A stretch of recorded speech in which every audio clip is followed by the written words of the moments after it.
Hi, everybody.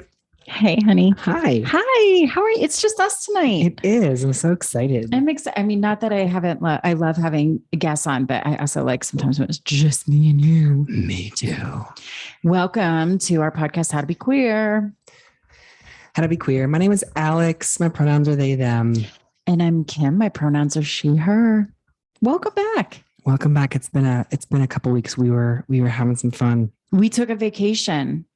We took an amazing vacation. We did. Before we get to our vacation, thank you to our sponsor, YouthSeen. YouthSeen. Go check them out at YouthSeen, SEEN.org. Go click on the donate button. Please. Power them up. Power them up because they're what's bringing us to you. Mm-hmm. And we get your emails, so we know you love us. Yeah, if you got questions or comments, I know I always say at the end of the podcast, but the email is howtobequeerpodcast@gmail.com. Well, and you sent to me yesterday, like we now have an official website. We do. I've been working hard. We now officially own howtobequeer.com. What up, howtobequeer.com? So I actually like published the website today, and then I checked it and it's like all fucked up. It's fine. No one's going to know about it until they listen to this. I know. I'm sorry. I'm early on the announcement. Yeah. It's fine. Yeah. So we'll officially do. We're highly produced. We are. We'll do the official big announcement over in other ways. So here's the thing. I tried to get out of us being on YouTube, and I'm like, Alex, do we have to be on YouTube? Like, does anybody care? And then you told me how many people were watching us on YouTube, and I'm like, no shit. Yeah. All right. I guess we have to be on YouTube. Do a little subscribe thing, and then like give us a like. Well, and you get to see us here in our house. Yeah. This is if you're watching us on YouTube, we have this beautiful, this is my office that I use at home, which we also use for podcasting. And this glass wall used to not be here. And this was one of the things that we added in the house. And I love it. This is your future of inclusion office. I actually really, this is, of course, we're completely on topic. Sorry, it's like, so I have always worked almost full-time exclusively in offices. Like most people right before the pandemic, I think I was doing probably like 4 days in, 1 day out. Okay. And then the pandemic happened and they're like, you need to go home and work. And I was in all of the jobs I've ever had, it was an office setting. And so like most people during the pandemic, I was like, how in the hell am I going to work at home? I remember talking to one of my close people at work is our chief operating officer, Carla, who's amazing. Carla came to our wedding. I love Carla. Yes. Carla is like just an amazing human being. But anyway, Carla was like, I remember both of us because Carla has 3 kids too. Mm-hmm. And I remember Carla and I being like, how is this actually going to happen? And what's happened to me during the pandemic is now I'm like, I don't understand how I used to go to an office 4 days or 5 days a week. Yeah. Like, how do you actually spend an hour in your car every day? Like, no. I don't actually mind that. Right. I have actually a pretty nice commute. I have a 25-minute commute in and out. And I listen to all the things. Sometimes I listen to music. Andy, so we're Sirius XM subscribers. Mm-hmm. And Andy Cohen has a new radio station on Sirius XM. And it's like, I think inside, Alex, I'm actually a gay man is what I think I am. Because me and Andy Cohen, I'm like, we have all the same interests and the same likes. And so he started a radio station of like all the things that he likes, which is mostly like gay radio shit stuff. So as we unpack this episode, the fact that you feel like a gay man, do I need to change something? No. I'm just teasing. But our episode is, I guess, so the last episode that we did, we had Addison and Maggie with us. Hey, Addison and Maggie. And so here's the thing. Madison and Maggie know that I highly respect them, love them. I'm so excited that they came and shared their story. But part of what I like about Madison and Madison. Oh my God, I just like ship named them. Yeah. Didn't I? Addison and Maggie, not Madison. But maybe it could be cute. It could work. Madison and Aggie. Nope. I'm sorry. Maggie and Addison. That's so funny how the brain works, that we want to condense things down to the quickest thing possible. Yeah. Okay. Keep going. Maggie and Addison. What I like about them is that they are so they identify in ways that make me really stretch my understanding of how we orient ourselves. And that's what I like about them. Yeah. Because there's a slight bit of it that I'm like, I'm deeply uncomfortable, but in a good way. Well, that says a lot about you. What do you think that says about me? That you're okay with your discomfort. Oh, yeah. Yeah. Which not everybody is. Oh my God. As I learn on a daily basis. Yeah. You can definitely make me super uncomfortable and I'm okay with it. I like when I'm challenged by something that's like not mainstream. I'm like, I need to, but in the other way, I'm like, it makes me uncomfortable because I'm like, oh God, I've never thought or experienced or met something like this that is so against the normativity that's out there. I thoroughly enjoyed our time with them. Me too. How did it feel for you? Like, what did you think of? Was there any part of when they were sharing their experiences that made you uncomfortable? Or, well, how did it make you feel? I think it was the same thing where I just was learning, hearing. It was fascinating hearing their experiences. If it was so different from my own, and then, which of course makes us all really cool and unique and interesting people. I think I just, like there were parts that were uncomfortable for me, but in the sense of like, this doesn't align with who I am, but it didn't obviously. It's not that, there's no judgment. Of course it's just not. Like you feel it in your body of like, oh, this is uncomfortable, but you can separate out why it's uncomfortable. And it's not that you can, separate that. Well, this person is sharing their story and this is hitting me because it doesn't align with me, but you're still taking in like the experience of the other person. Well, and it seems like, so specifically when I was listening, well, for both of them for different reasons, but when I was listening to Addison, I'm such a logistical person that I'm like listening and understanding. I'm like, wow, that's a lot to care for two people. I mean, I just think of like the basic logistics of that. Like, just how you're making sure that you are caring for the needs of each partner. And I'm like, that is, and from what I gather from Addison is a deeply caring, compassionate person who I'm sure is quite a giver in their relationship.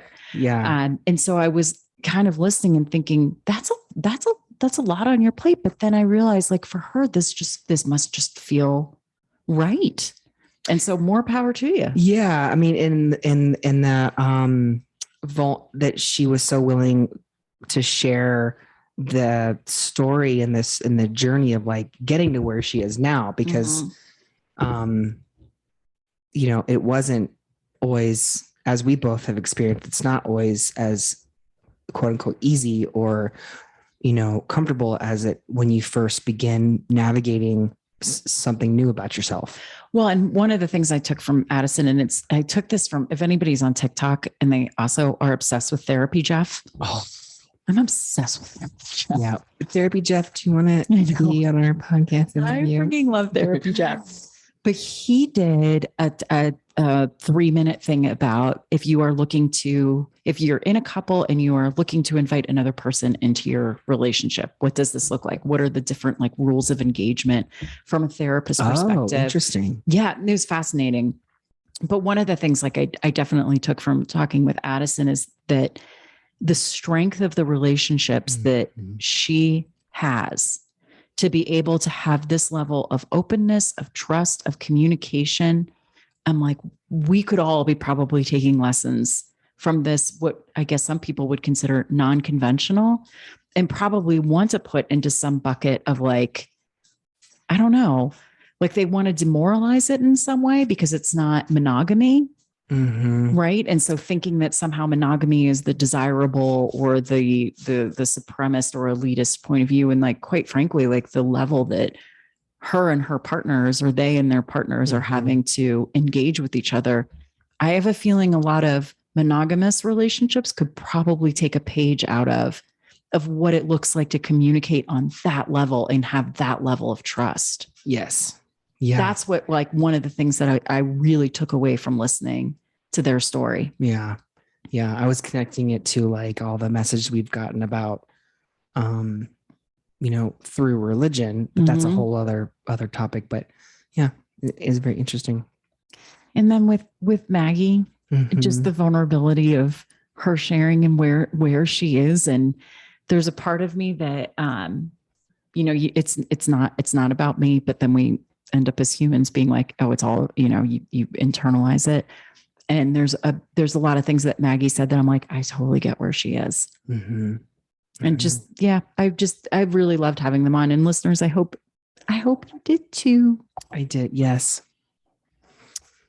So where does that leave us? And this was how we kind of got to what our topic is going to be tonight. Yes. We learned. So should I scroll or should I? It's not even a thing.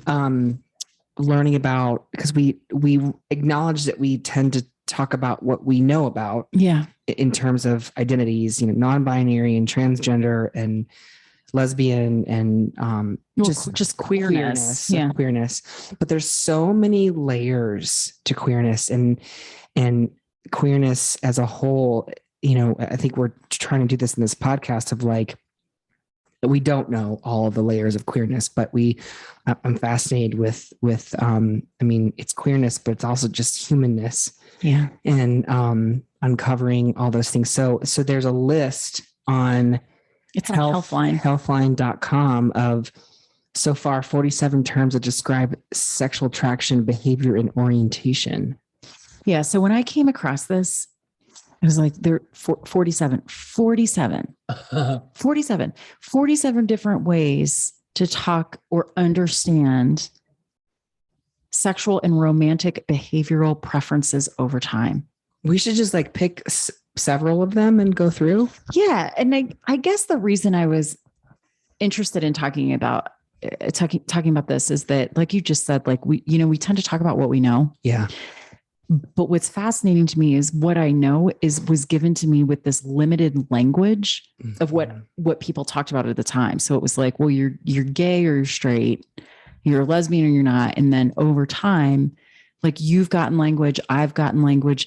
I can tell you, Alex, when I was growing up, I'm sure that this existed. All of this has existed since the beginning of time. Mm-hmm. But as we get language around it, and then because there's things in here that I'm like, oh, I absolutely would identify as this. Mm-hmm. But I just never even knew that this was something I could use to explain how I felt.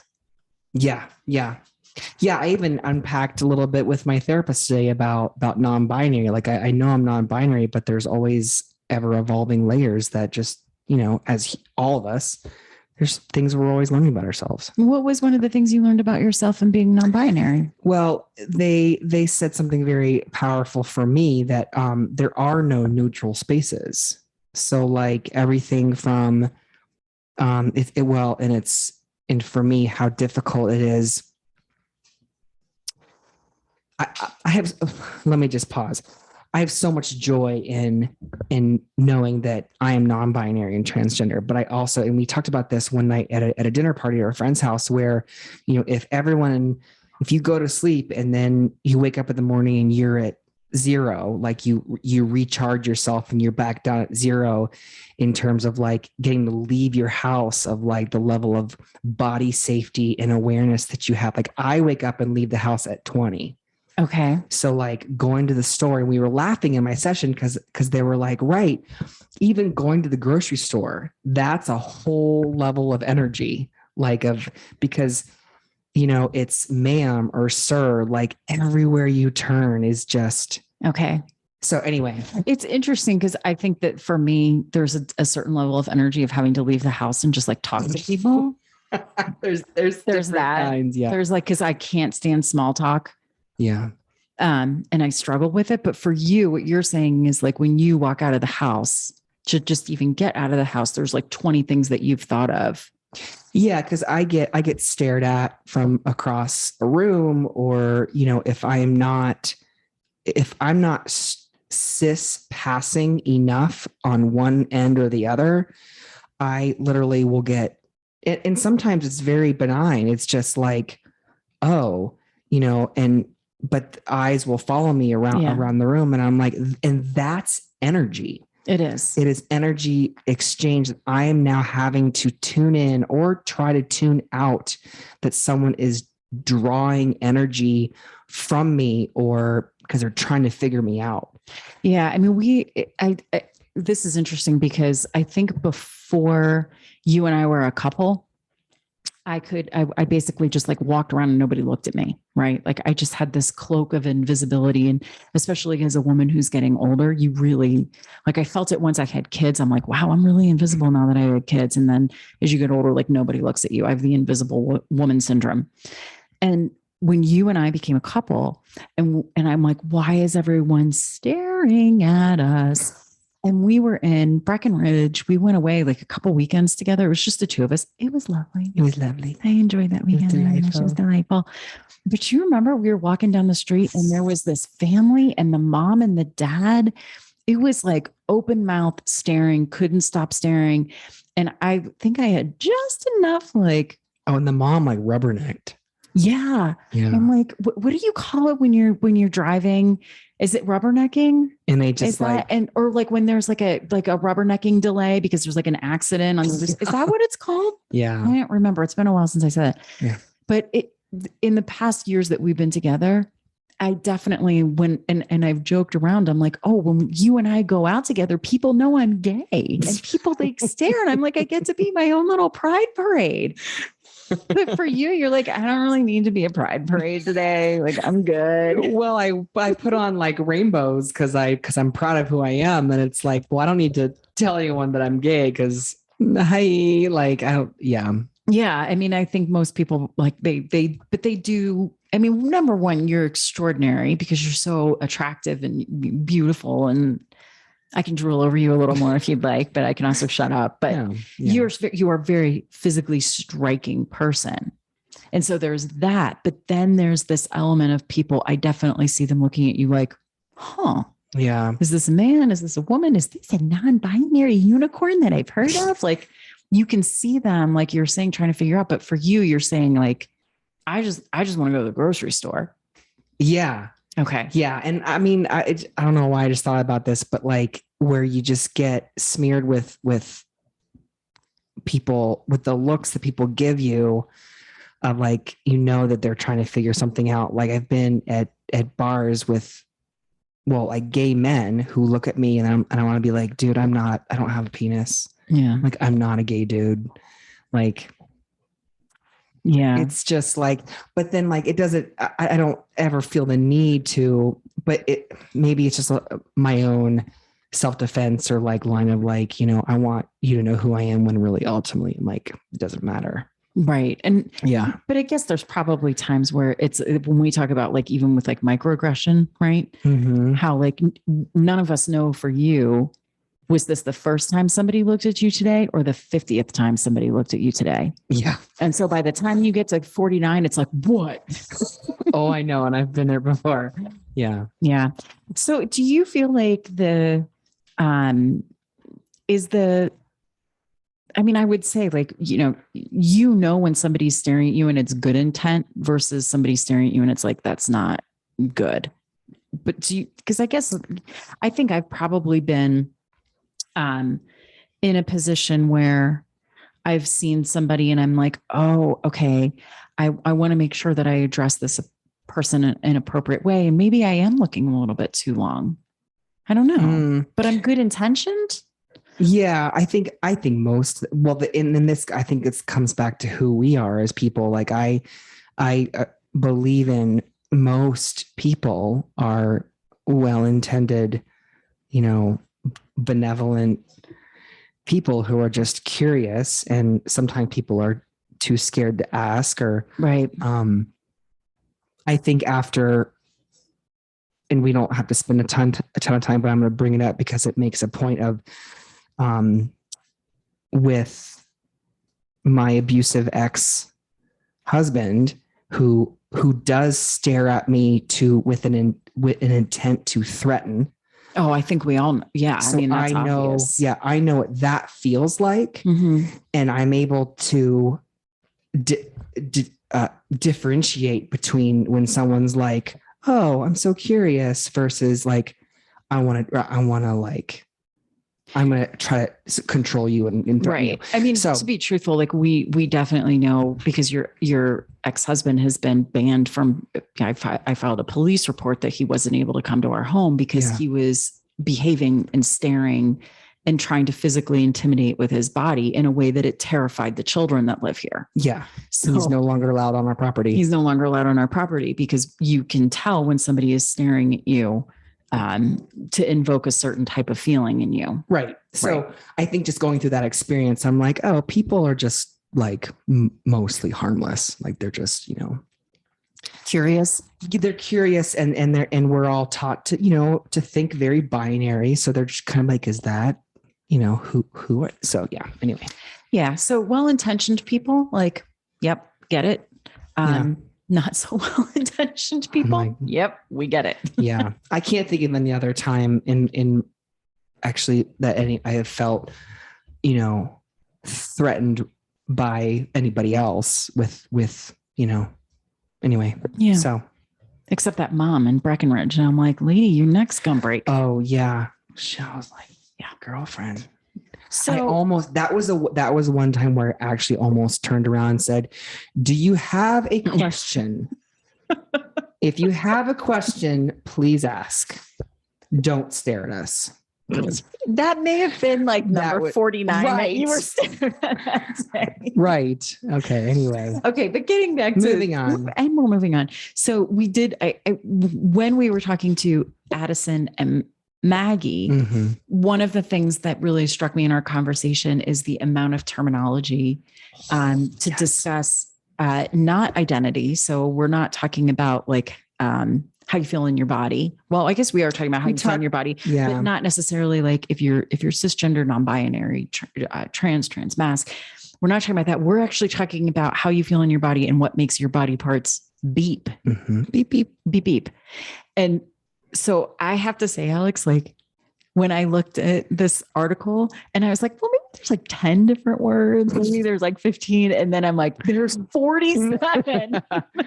I want to see, how do I do it? So why does it matter? I kind of like this. So sexuality has to do with the way you identify how and if you experience sexual or romantic attraction. Or your interests and preferences around sexual and romantic relationships and behavior. Who your sexual or romantic partner is not at a given moment in time. It doesn't define this part of who you are. Sexuality can be fluid. It can change in different circumstances over time. So familiarizing yourself with this language that describes different types of sexual and romantic feelings and orientations will help you, your partners, and your friends navigate and understand the many ways for people to experience and identify their sexuality. Okay. So what I loved about this is like, if you're just like, okay, here's your choices, boys or girls. And then you realize there's 47 different ways Healthline is identified in which you can say this. I'm like, wow, like now I feel seen. I love this. I love this. Okay. So we were going to talk about a couple of them in here, and one that I guess that I guess we can each go through and say like the ones that we found really fascinating. So asexual is one that I found really interesting. And this is someone who identifies as a member of this community, experiences little to no sexual attraction of others or any gender. Asexuality is actually a really broad spectrum. So people who identify as asexual may also identify with one or more other terms, and it can be specifically to capture their relationship to sexual attraction. So asexual is also referred to as aces. Yeah. So some people who are asexual do experience romantic attraction to people or one or more genders, and some asexual people also engage in sexual activity. So romantic attraction. So it sounds like, and if you're asexual, please correct me, that they obviously experience levels of intimacy. Right. But not necessarily the way that we identify attraction. Right. Which is really fascinating. Yeah. And I wonder if I'm also curious, like because I think I think I know a couple of people that in periods of their life, they may feel very asexual, just like not interested, feel love for people. So it's not about how you feel about a person. It's about necessarily maybe what you want to do with or not do with a person. So as they're saying, if sexuality is fluid, could you have periods of asexuality? Mm-hmm. I don't know. It's interesting. Yeah. Why not? Well, I think you can be whatever right, whatever feels right to you. Yeah. The other one that was really interesting to me was that romantic attraction. So if you are aromantic, it's that you just don't feel romantic attraction, but you still feel attraction. You could feel sexual attraction. It's just little to no romantic. And it's regardless of sex or gender. I need to look this up. So romantic attraction. So I'm thinking of romantic attraction as like, I think of it as like Valentine's Day. Right. Okay. So like imagine if like somebody is trying to like romance you with like whatever that looks like, and you are just like, this is not working for me. Like maybe I want to have sex with you and I find your body and your body parts, like I want to do those things, but you start trying to romanticize me and I'm like, nope, I'm out. Oh, isn't that fascinating? Yes. And you can, if you all go to this article, you can click to that they also have an article that what it means to be aromantic. Okay. Okay. Do you want to tell us what that means? Well, they say love is hard to define, but there's a clear difference between love and romance. Oh, what's the difference between love and romance? Tell me. So MRI scan studies show that romantic love has a distinct neurochemical and hormonal profile that can affect functional reasoning. That's why a new romantic love can make you disregard logic, skip out on responsibilities, and overlook flaws in the person that you love. Do we call that also the bliss stage? Yeah, like when you're totally drunk. When we're like you're head over heels. Yeah. Okay. So romantic love involves intense feelings of intimacy, passion, even temporary euphoria for another person. You can't help but smile when you think of them, and it's hard not to. You want to learn everything about them and be with them as much as possible. I'm definitely in romantic with you then. Oh, me too. Romantic love can drive you to distraction before settling into a less intense but still romantic attraction. So an aromantic person doesn't feel this way.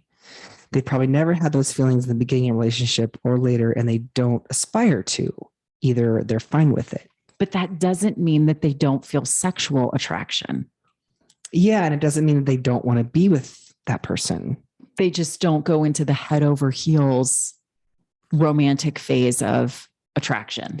Yeah, and this is fascinating. This goes to like, if it's connected to like neurochemicals, and we're all just made the way we are a little bit. If your brain doesn't, is it like if your brain doesn't produce these chemicals during the first part of relationships, like that's just like who you are. So what power it is to have that language. Well, again, it comes down to that communication, right? Like, hey, I really want to be with you and I may feel sexual attraction and I want a relationship, but like, please don't expect me to be writing you love letters and lighting candles and falling all over myself. Yeah. Fascinating, right? Okay. Yep. Okay. Yep. So what other ones on this list kind of stood out to you as, oh, that's a really fascinating way to look at things? Well, this was fascinating. Autosexual, a person who's sexually attracted to themselves. So I don't want to laugh at it. I don't want to laugh either. I'm laughing because it's new and I'm uncomfortable with it because it's new. So autosexual, a person who's sexually attracted to themselves, someone's desire to engage in sexual behavior such as masturbation. But that does not necessarily determine whether or not they're autosexual. Oh, okay. But it's just you are sexually attracted to themselves. So here's my question around autosexual. Like, is this because I guess there's a difference between feeling good and feeling sexy and attractive versus being attracted to yourself. I mean, is that like narcissism? Like, I don't know. I'm really, if someone out there is an autosexual, I would love to understand. Yeah, and I don't mean to be disrespectful by saying that autosexual people. I'm not saying that. A biromantic is a person who experiences romantic attraction, but not sexual attraction. So bi-romantic. Okay. Yeah, so you could, like, all the things that we were just saying about someone who's aromantic, how they're like, oh, well, I don't really want the romance part of life. I just like want to, I have sexual attraction. This is the opposite. A person's like, oh no, I just want the feeling of the head over heels. But I don't necessarily feel sexually attracted. I'm learning so many things. I love all of the language though. So closeted, coming out, Sapiosexual. So this describes an asexual person who doesn't experience sexual attraction, but still has the desire to engage in sexual behavior or sexual relationship. Okay. Sapiosexual. Got it. So we and there's demisexual. You thought maybe you were demisexual, but I think we figured out. I figured out I'm not a demisexual. So it's on the asexual spectrum. This is a sexual orientation that describes people who experience sexual attraction only under specific circumstances, such as after building a romantic or emotional relationship with the person. So on one hand, I will say that does feel like me, that I don't necessarily, when I meet somebody right off the bat, I don't necessarily feel an attraction. But once I really get to know someone, if their personality and their intellect is attractive to me, or we have some type of like shared trust or intimacy or whatever it is, then I can feel attracted to them. But I don't necessarily feel attraction to people except you and Megan Rapinoe, like right off the bat. But that list is like really, really, really small, which makes me think I might be in this category. This is so funny. You would not describe yourself that way. From what you've told me, you experience sexual attraction. Like, how do you experience? Oh, okay. We'll get to you. Yeah. Okay. We're going to get to where you are, but I think that might be me, demisexual. Okay. I know I'm reading through. I'm like, I might learn something new about myself. And I just learned something new about you. Yeah. There's gynosexual. And this is a term used to communicate sexual or romantic attraction to women, females, or femininity. This term intentionally includes attraction to those who identify as women, female, or feminine, regardless of biology, anatomy, or sex assigned at birth. How do you feel about that one, Alex? Okay, let's keep going. Libidonist asexual. A term used to describe an asexual person who experiences sexual feelings that are satisfied through self-stimulation or masturbation. This term acknowledges that for some people, acting on libido or sexual feelings doesn't necessarily involve sexual behavior with others. I want to talk to the person who came up with this list. This is so cool job, right? Could you imagine if this was your job all day, just to talk to people and understand how they feel attraction and then create words and definitions around it? It sounds way better than my job. Okay, monosexual. This is a broad sexual orientation category that includes people who experience romantic or sexual attraction to people of one sex or gender. Oh, I get this one. Right. So this could be, so monosexual can be, if you're just attracted to one sex or gender, this could be like, if you, because as bro-friend gave me the words, I am penis averse. Yeah. Like, I don't mind people that have penises, but I'm not attracted to penises. And it is apparently, according to bro-friend, it is okay for me to say that. I think I would be monosexual as well. Yeah. You're not attracted to penises? No. Penises don't do it for you? Nope. Okay. Omnisexual. So this is very similar to pansexual. Do you want to go for it? So I will see. Never mind. Okay, omnisexual similar to pan. It can be used to describe people whose sexuality isn't limited to those of a particular gender. So this is interesting because I remember there was a day, decades ago, when I thought I called myself bi because I only knew of two genders. Okay, we need to dig into this. Hold on a second. You refer to yourself as bi? Yeah. Tell me more. Let's unpack this. I need to learn more here because you've never told me this before. Oh, I thought I have. No, I didn't know you identified as bisexual. So when I came out gay when I was 19, but I think I still was using language as describing myself as bisexual, but because I was really kind of scared to own, I think looking back, I was scared to own that I was gay. So can I ask though, even when you were 19, you used the word gay, you didn't refer to yourself as a lesbian? On some subconscious level, you never liked the word lesbian. I didn't resonate with lesbian. Mm-hmm. I would use it, but it would always make my cells kind of prickle up a little bit. So you came out as gay and then getting more language for yourself. You're like, oh, well, maybe bisexual. Yeah. And I remember saying, well, I'm just attracted to the person. And so that spoke to wanting to find someone and be and know who I am and then know who they are. But I was I think I complicated. God, we didn't have all this language, right? So it was all just mushed together in like 3 options of words. Yeah, and I mean, and we used to, especially with bisexuality, we used to have things like, well, it's just a hop, skip, and a jump away from gay town. Like you just don't want to go to the destination of gay or lesbian, or you just weren't, And I think I just know with women, a lot of times we went through a period of time where like, oh, you're going to kiss a girl and experiment and it's so cool to be bi. And it wasn't looked that same for people that identified as male. And so I feel like we have a whole part of our LGBTQ community that it's still stigmatized to be gay. People like inherently don't trust bisexuality. Yeah. Because you're probably afraid of like, well, maybe you're not really attracted to me. Right. Yeah. I think there's still this kind of essentially like a wall between LGBTQ and straight or hetero.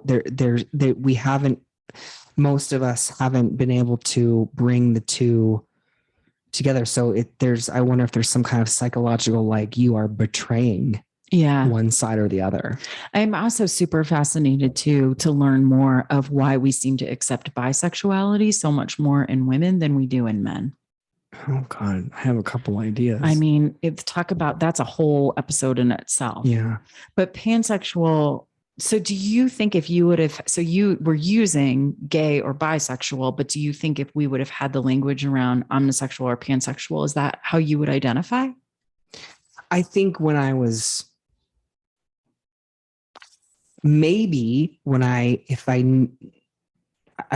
when I was that age, I may have used omni or pan, but now it's, I'm allowed to, it's one body part, or I have a preference. You have a preference in body parts. Yes, absolutely. And it's not penis. It's definitely not. Okay. But for pansexuality or omnisexual, the terminology, the meaning that we have here is a term that describes people who can experience sexual, romantic, or emotional attraction to any person, regardless of that person's gender, sex, or sexuality. I have to say, though, I really feel like I hope we live in a world where we can all be open to being pansexual. Yes. Because even though I say like, oh, I may have like an aversion to penises, that's not to say that I haven't had relationships or love with people that have them. And so that's what makes me think on some level, maybe we should all be a little bit pansexual. Right. I mean, right. Like, yeah, like if we move towards a world where we're all pan and non-binary. That would be lovely. Yeah. Let's dream of that world. Okay. Polysexual, a term that describes people with sexual orientation that involves sexual or romantic attraction to people with varying genders. Polysexual orientations includes bisexuality, pansexuality, omnisexuality, queer, and among many others. Polysexual different than polyamorous, though, because isn't polyamorous feelings of love for more than one person at a time? Oh, I'm going to look. Yeah, I don't see that. Yeah. A homosexual is a term used to refer to people who reject sexuality labels or don't identify with any of them. Homosexual is not necessarily an identity because you're rejecting anything that would be a label. I kind of like the anarchist in that. That's yeah. That's fascinating. That is fascinating.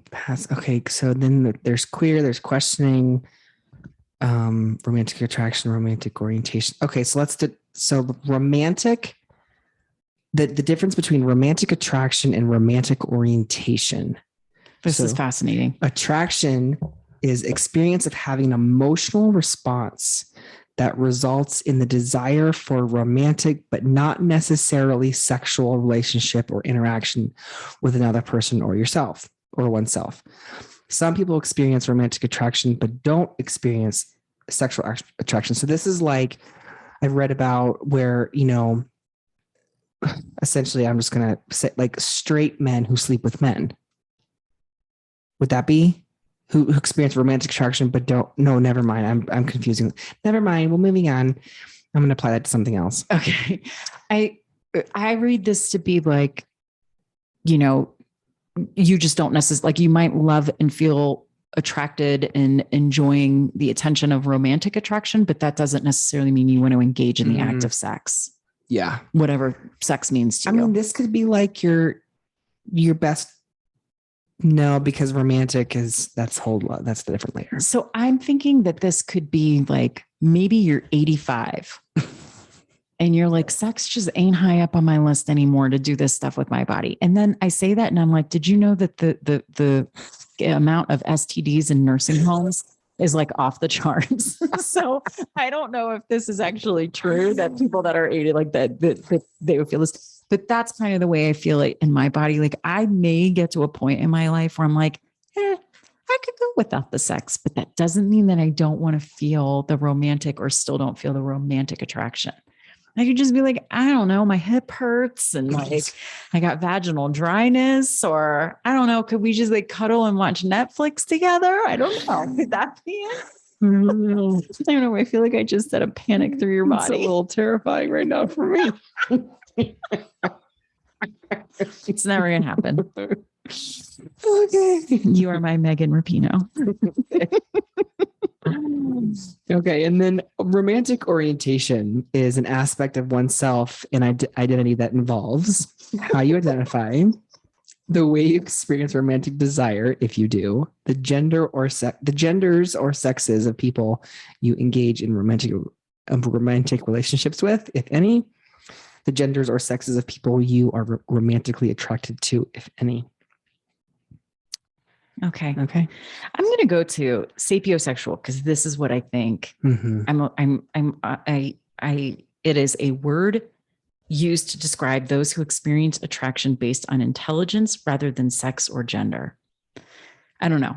I don't love the word intelligence because that can feel a little like elitist to me right now. Well, yeah, there's different types of intelligence. Because there's different types of intelligence. Yeah. Meaning like I've met a lot of Harvard assholes that I'm like, I do not feel any type of attraction whatsoever. And I know that there's a certain type of book intelligence there. I would sub out intelligence with like, I am definitely, I feel attraction to people that have depth, feeling, passion, especially people that have like a passion for what they do in life, what they want to do, the excitement and joyous, and they're just engaged with life. That to me is super attractive. Yeah. That has to be there, I think, for me to feel sexual attraction to someone. Yeah. Right. And so, but the way that they say it, intelligence, I'm like, all of a sudden I feel like I'm in Boston and some guy has like an Oxford shirt on with like a sweater tied around his shoulders. Like super smart and telling me about his like MCAT score. Right. His MCAT score. That's hilarious. Or he works for like Goldman Sachs and is telling me about his investment banking. And I'm like, oh my God, you're a total douche. And I can't feel anything other than my vagina literally closing up shop forever. I love that. Right. Okay. So I want to say that sapiosexual feels really right to me, but instead of the word intelligence, I'm going to say passion and zest for life. or just interest, varied interest, unique interests. Mm-hmm. Someone who's like going to talk about books with me endlessly, or understanding human condition or feeling or any of that shit. Yeah. The dynamic aspect of someone. So I'm also going to describe this as like, when you like, I'll always ask you questions about stuff that like, you know, a shit ton about, and things that I'm like, I don't know anything about. This list could be long, but when you start explaining shit to me, I'm like, oh my God. I feel the same way about you. So is that sapiosexual, or is that just like, I'm just married to someone who's like really interesting and that matters to me? Yeah. I mean, like like you remember how like we've had these moments where you're talking about something, you're explaining it, and I get a look on my face, and you'll stop and be like, what? And I'm like, I'm just, I think like I'm so enamored with you're sharing something about that, you know. You mean my endless knowledge of like Penn State football? Totally. You're sharing something with me, which is I view as a gift, and about you and what a part of your brain and who you are and what you know. And I just think that's really cool. And then I'm watching you, and I'm like so into every aspect of you. And I'm like, and then I can't hold back how I'm actually feeling in my body. And so you see it written all over my face, and you're like, what's going on? I'm like, I'm fine. I'm listening. I'm just give me a minute. I feel the same way about you. I always like to, but I say it in a very unromantic way where I'm like, Alex, explain this to me. I don't get it. That's typically what I say. Yeah. Well, yeah. And I guess, and I'm thinking with you, like, I never want to be disrespectful and that you're talking about something and that I get all like schmoopy. I'm like, don't. And sometimes I'll hold it back because I don't want to be rude or anyway. You're never rude, honey. Okay. But sapiosexual, there's something about that, just except for the word intelligence, but just, you know, feeling attraction to people that they're just passionate, engaged, informed, and you're learning something. And sometimes that like passion for life that people have, it's addictive, right? Like, yeah, because I don't know. I find that really attractive. Well, and like tonight I was cooking dinner and you were talking about what you learned at work today. I learned a lot at work and today. I was like, it was a big learning day for me. Yeah. So I was just, that would be, you know, that's right. That's sapiosexual. Well, at least the way I understand it is that it's that attraction to, I mean, literally somebody's brain. What's in it? Yeah. It's a cool thing to be, right? It makes you want to do things. But then I totally get that there's people like, nope, sex is just sex. It's about body parts. And this is what I feel for that body part. And I want to do things with that. And I don't really give a shit what you think. I just want to have sex. And that's okay too. Well, and now that I'm rereading this is only addressing attraction.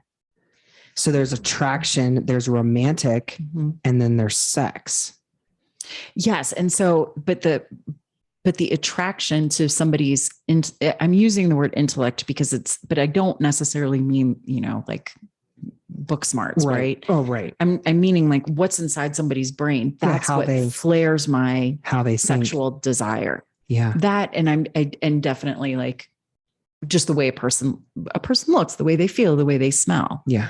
I would be really interested to know, because I think smell for a lot of people, myself included, is a big part of attraction. Oh yeah. It's chemical. It's chemical, right? And it's like chemistry.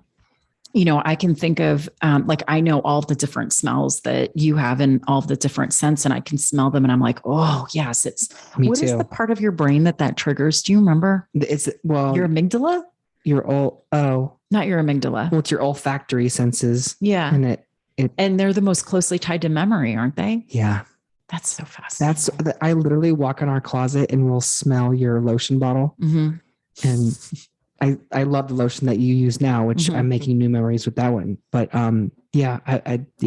that's. Well, it's the same way, like when I smell, so taking it away from sex and sexual attraction, lilacs, I automatically think of my mother, and I think of springtime in the house that I grew up in. Like that's what I think of every time I smell lilacs, is I remember being in the little house that I grew up in and Hershey, Pennsylvania, spring rain, May, lilacs coming in the house because my mom would cut them and put them all over our house. Yeah. And it's such a great memory I have of her. And yeah. So every time I smell lilac, I'm like, I might as well be a 16-year-old girl back in Hershey, Pennsylvania, and my mom cutting fresh lilacs and putting them in the house. I love that smell. Yeah. Do you have one that like reminds you of home? Smell is fascinating because it's so psychological. Yeah, I mean, rose lotion reminds me of my mom's mom. Okay. My grandmother. And there's another smell, I can't remember the name of it, that reminds me of my aunt. And honestly, like, it's kind of funny, but it's true. When I smell bacon or fried chicken. Is that your dad? My dad. Yeah. Yeah. My dad is Old Spice. Yeah. Remember Old Spice? Oh, so my dad wore that too. Yep. Yeah. My dad wore Old Spice for a long time. And so it makes me whenever, but I don't really smell that often anymore. I don't even know if they still make it. They make the old, James and I have worn not to out it, but there's Old Spice deodorant. Does it smell like the old Old Spice of our childhood? It's pretty close. Yeah. Or James had some, maybe I didn't use it, but he had some anyway. But I was like, oh, this smells like, I remember my dad would put it on before my parents would go out. Yeah. Or he didn't wear it like to work, but he just wore it like before they went out. But it obviously like would saturate, all his clothes. So did you ever date somebody that wore too much fragrance? No, because I don't think I ever allowed myself to get that close because it would give me a headache. It gives me a headache too, but I feel like there's some middle school dances or something like that in my past where like the middle school boys would take like the Dakar Noir. Oh my God. Like, bathe. Dakar Noir. Dakar Noir. Yeah. Right. And then you'd be stuck like with your arms out in the middle school dance. And I'm like, I can smell you from 3 feet away. And it was always like that smell, like covering up some type of weird BO. Yeah. Right. Well, and I remember trying to get boyfriends to wear Abercrombie & Fitch Woods. Oh, I think I dated somebody that wore that. Yeah. I think it's just because I wanted to wear it. That's actually, I wonder if they still make it. That's a good smell. It was a good smell. Yeah. Because it was kind of like light and woodsy. Yeah. Too bad Abercrombie sucks. They do. We watched that whole documentary about Abercrombie and so I was in college, 94 to 98. I graduated high school in 94. So Abercrombie wasn't when I was in high school. It was when I was in college. Yeah. So the high school for me. And it was like the thing. Like everybody was into it. I remember my roommates and we would cut the bags in the catalogs and like decorate our apartment with them. Yeah. And I'm now like watching that documentary. I'm like, shit was fucked up what they did. Yeah. Well, and we just watched the thing about Victoria's Secret and all Abercrombie. They're all owned by like the same person. Same fucking company. We're totally off on a tangent, but that's okay. Y'all know we're a highly produced podcast. I have to say, like, one of the things, and I always feel like the younger generations, they get such a bad rap when people are like, and again, millennials and Gen Z and blah, blah, blah. But there's so many things I love about the generations and like how they've really pushed us towards more of a place of body positivity. And like, when I listen to the kids talk about like bodies in a way, I'm like, it is so different than what we grew up in. Yeah. And like, it does feel to me like it's getting so much better with the imagery that you see of like all sorts of different body shapes and what beauty is. And I go back and I think it's in, I'm reading this book, The Menopause Manifesto, and it's understanding menopause through the lens of feminism, which, I'm fucking all over it. Yeah. Fucking love it. Yep.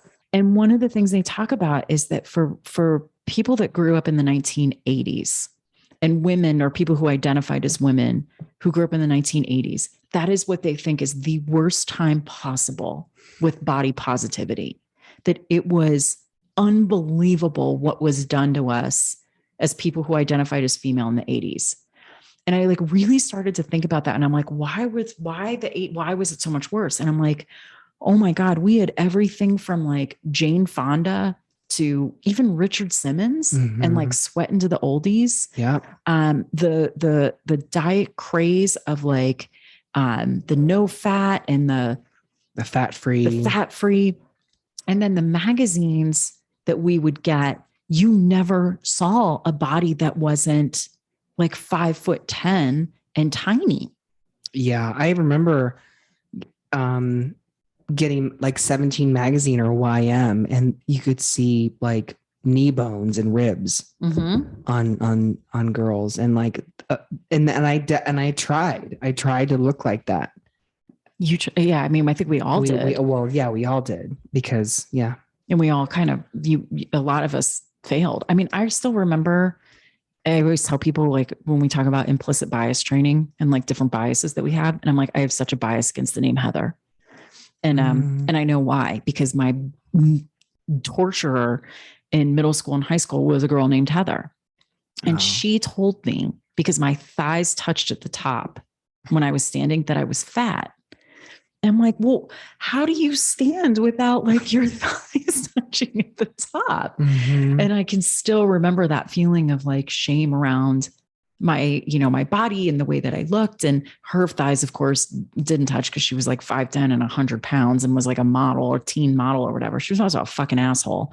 Anyway, but Bye, Heather. So I always joke around with people when we start uncovering like different biases we have. I'm like, so I'm going to start you off kind of funny, and then we're going to get into like what real biases look like. I'm like, if somebody tells me their name's Heather, I'm immediately like, I don't know if I can like you. I'm experiencing sapiosexual right now. You're such a cheeseball. I love you. Okay. But if anyone else is interested in the book I just mentioned, it is called the Menopause Manifesto, Menopause Through the Eyes of Feminism. Yes. I can't tell you. It's Dr. Jen something with a G. I don't know. We'll put it on our website. Okay. So this next one, I think. We're getting back on track. Are we getting? Okay. Go ahead. Scolio-sexual. I think this is Kimmy, maybe. No, wait. A sexual orientation. Why am I all of these? I'm just going to project out. A sexual orientation that describes people who are sexually attracted to those with non-cisgender identities, such as people who are non-binary, genderqueer, or trans. Well, I am very attracted to you more than any other human I have ever met in my entire life. And you are definitely non-binary and genderqueer. So sign me up for this one. You did. Click subscribe. Yes, please. This is me. I feel so seen. Because, okay, can I talk about, can I ask about, so the other AFAB people that you dated were on the mask side? Maybe. Okay. Doesn't everyone have a time? Yes. I would just, I am seriously concerned why I'm like 5 on this list. Is that normal? How many are you on this list? You're just like 1. You're just like, I'm gay. Is that you? Well, what's the one where I'm attracted to a body part? No. Oh, you're the monosexual. Yes. Okay. Yes. Sapiosexual with the intelligence. Intelligence. I have said this before. I know we talked about it with some friends at dinner one time about I confused, or my gender and my sexuality was so intertwined for so long that I think sometimes, it's still kind of like, but I know what I like, and I know what it's you.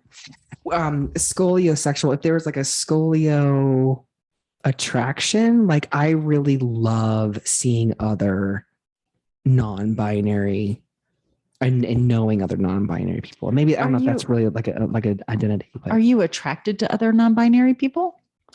I think I think on some level there's an attraction, yes, but it's like, oh, it's a safety and a comfort because I don't meet other people, other non-binary people. But you wouldn't necessarily feel like sexual attraction to other non-binary people. I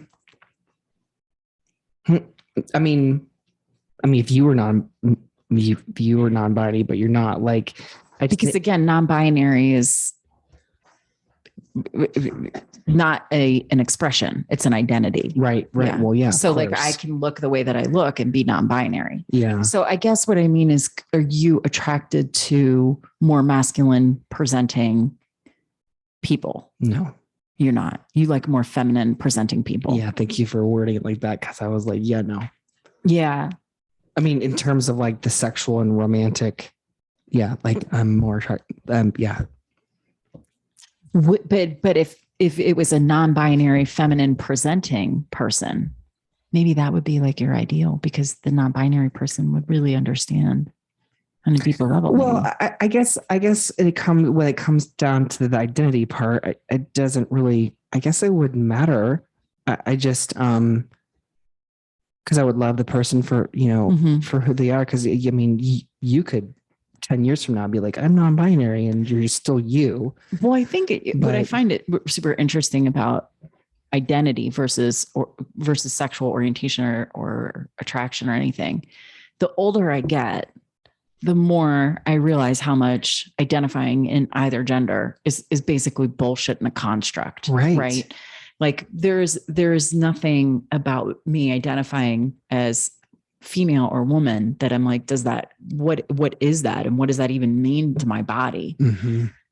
It doesn't mean anything. Yeah. But I don't feel in conflict with it either. I just feel like, okay, like this is my body. These are my body parts. You say these words to me and I'm like, yeah, sure. You can call me woman, you can call me girl. And I think because I am with somebody who's non-binary and I see how it feels for you when those words are put on you, I'm like, there's a world of difference here. Mm-hmm. Where like you could use they, them pronouns for me. It wouldn't bother me. You could call me he. I could really give a fuck. It really doesn't matter. And that's where, like, when we talk to Tyrell, and Tyrell is always like, you can use whatever pronouns you want for me as long as it's done respectfully. Mm-hmm. I totally feel that way. Yeah. Like there's no one thing you're going to call me that I'm going to be like, that's not okay. Yeah. It's more the intention behind it. Whereas for you, I know that if somebody uses the wrong pronouns for you, you're like, that really, like if somebody's calling you lady or ma'am or, hey girls, are you out for girls night? I'm like, no, we're a fucking married couple. Like we're not out for girls night. Right. Yeah. Yeah. And I guess there's a heaviness there for me that I actually wish that I could accept all pronouns. But that's not you. No, yeah. I know. But I think it's been a part of my journey as just who, for me, that I'm like, it really would be, well, I guess it'd be easier for it. I just have to accept where I'm at. But like, it really, like, I wish it would. I wish I, but that I can't. Yeah. So that's you. Yeah. I like that though. Okay. I think, wait, was there anything else on here we wanted to mention this week? And then I guess we'll talk a little bit about what's coming up for folks. Well, this one sounds like a unicorn really quick. Oh, okay. Spectrosexual. I just like that word. Say it again. Spectrosexual. Spectrosexual. That feels like a superhero. Okay. It does. That's why, yeah. A term that describes people who are sexually or romantically attracted to multiple or varied sexes, genders, or gender identities, but not necessarily all or any. So how is that different than pansexuality? It's because spectrosexual acknowledges romantic. Could be. And pan is just the sexual orientation. Could be. We're learning right along with you. We are. Okay. Mayor. Oh, Mayor Abrams wrote this. Tell everybody about who Mayor is. Mayor is somebody that we started following a long time ago. Oh, how divine. Mayor there at at Mere, MERE, there, THEIR. When I first got the word non-binary, they were the first, I think, person on social media that I found. That was non-binary. There was non-binary. They documented their transition, their experience and journey with hormones and top surgery, marrying their wife, having a kid. Yeah. So this article for Healthline was written by Mayor Abrams. Yes. A researcher, writer, educator, consultant, and licensed clinical social worker. And they're just freaking awesome. We loved following them. But the bottom line of what they talk about in here is it is okay to feel unsure or overwhelmed by all the terms we now have to describe sexual and romantic orientation, attraction, and behavior. Expanding the language you use to describe your sexuality can provide important guidance, validation, and access to your community while you're on your journey of sexual self-discovery and satisfaction. So listeners, I don't know, maybe you learned a little bit about how you identify as well as I did. Apparently I'm a little bit of all of these. This was like alphabet mafia on steroids. I want to talk a little bit for people so that they know what is coming from us. And so I'm going to go ahead and do like a little spoiler. Is that okay with you? Okay. So we've been working on what's going to be a 2-part episode coming up. And it's something that you have been working on, Alex. You have been working on this for a really long time. Yeah. And so to give a little bit of a spoiler or a teaser, for those of you that have been following Alex and I, and you've been listening to our podcast, you will obviously realize that Alex and I have only been together for a few short years. And prior to Alex and I being together, Alex was married to another person. Mm-hmm. And sometimes we reference that person on here. We actually try not to because it's just not really a part of our lives, except that the past couple months, it actually really has been. Mm-hmm. And to not spoil too much of what we've been working on, we've been involved in the last year, really locked into a legal court case with this person, which is rapidly coming to an end. Yeah. And we can't wait. And so what we've been working on is to share with people a little bit about, and I'm going to speak for Alex for a minute, what it's like to be the survivor of domestic abuse. Yes. And I'm not going to pull back. I'm not going to take my foot off the gas for this one. Yeah, neither. This has been something I'm really proud of Alex for having the courage, even in the face of somebody still trying to attempt to use their same abusive tactics. Mm-hmm. And it's sometimes using different systems around them to continue to abuse. And Alex is quite frankly, the strongest human I've ever met. And so you've been working for a couple months to put together and documenting what this experience as a survivor is like, in the hopes that it is going to reach someone else out there that might be going through the same thing. Mm-hmm. And that this will be a beacon for someone to be like, you are not alone if you are going through this. Yeah. So anything you want to say about that? I know it's coming. We're close. You're close. You've got a lot of it written.